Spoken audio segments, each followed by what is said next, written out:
నిత్యం ఎవడి శివారాధన చేస్తాడో వాడి గ్రహ దోషాలు ఏమీ చెయ్యలేవు. కర్మ కొద్దీ అవి చెయ్యడానికి వచ్చినా ఏమవుతాయి అంటే అగ్ని వైపు వెళ్ళిన మిడతలు ఎలా దగ్ధమైపోతాయో శివారాధకుడిని బాధించడానికి వచ్చినటువంటి గ్రహములు కూడా ఆ విధంగా భస్మవుతాయి తప్ప వాడిని బాధించలేవు.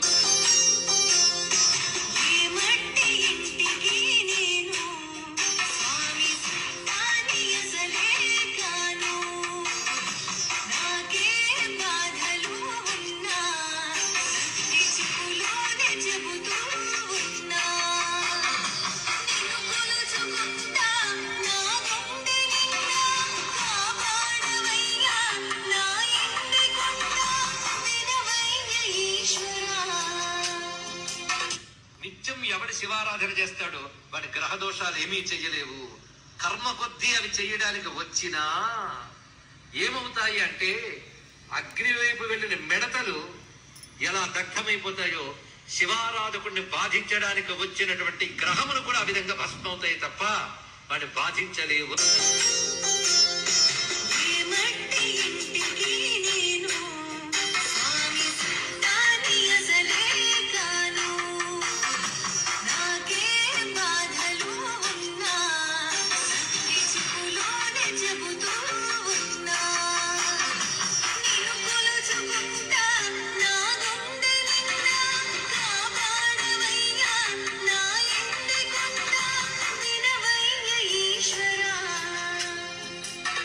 నిత్యం ఎవడి శివారాధన చేస్తాడో వాడి గ్రహ దోషాలు ఏమీ చెయ్యలేవు.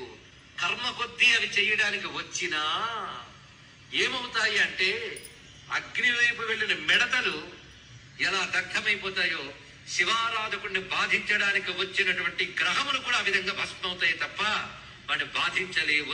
తదాస్తు తదాస్తు తదాస్తు.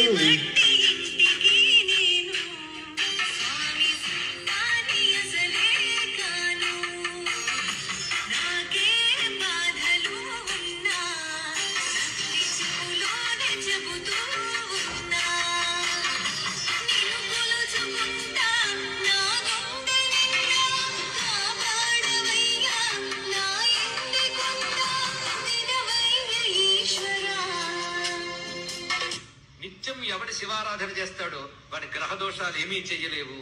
కర్మ కొద్దీ అవి చెయ్యడానికి వచ్చినా ఏమవుతాయి అంటే అగ్ని వైపు వెళ్ళిన మిడతలు ఎలా దగ్ధమైపోతాయో శివారాధకుడిని బాధించడానికి వచ్చినటువంటి గ్రహములు కూడా ఆ విధంగా భస్మవుతాయి తప్ప వాడిని బాధించలేవు.